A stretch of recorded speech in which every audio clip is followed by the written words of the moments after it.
I'm a bit of an anarchist, so I only write when inspired and don't bother with poetry otherwise. I think poetry is lifting out of the mechanical of writing, and at any point I could write a letter to apply for a job or something. But with poetry, whenever I try and write when I'm not in that certain frame of mind, I normally give up within a minute or two. Really? Whereas, if something wants to come out, if there's some kind of opening or flow, I'm often quite happy with the results, so I just stick with that.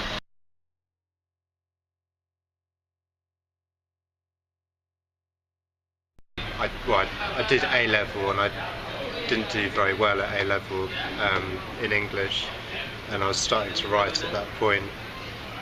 I did a creative writing course about just writing poetry and sharing it in a group a couple of times, sort of 10 to 8 years ago, and that really set me off. But I've had dreams saying to me the benefits of actually knowing formally how to write poetry are very marginal, and you're better off just proceeding as you are.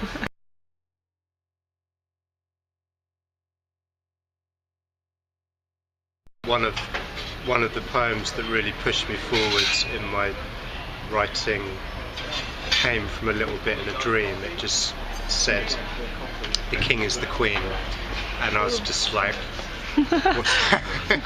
what do you mean the king is the queen? And I thought about it, and eventually, after a month or two, thought I need to write a poem about that. I wrote a poem about that, and that was a big step forward for me.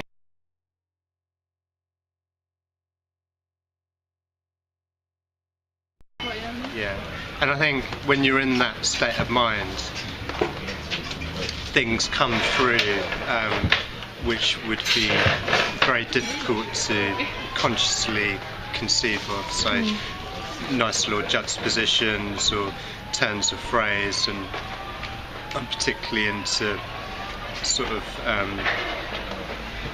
mixing metaphors, and I wrote something today about travelling into the ocean skies. So in language there is no such thing as the ocean sky. There's the ocean and the sky, but actually it's all sort of part of the same thing, and it never occurred to me to create a word which sort of blended the two. So.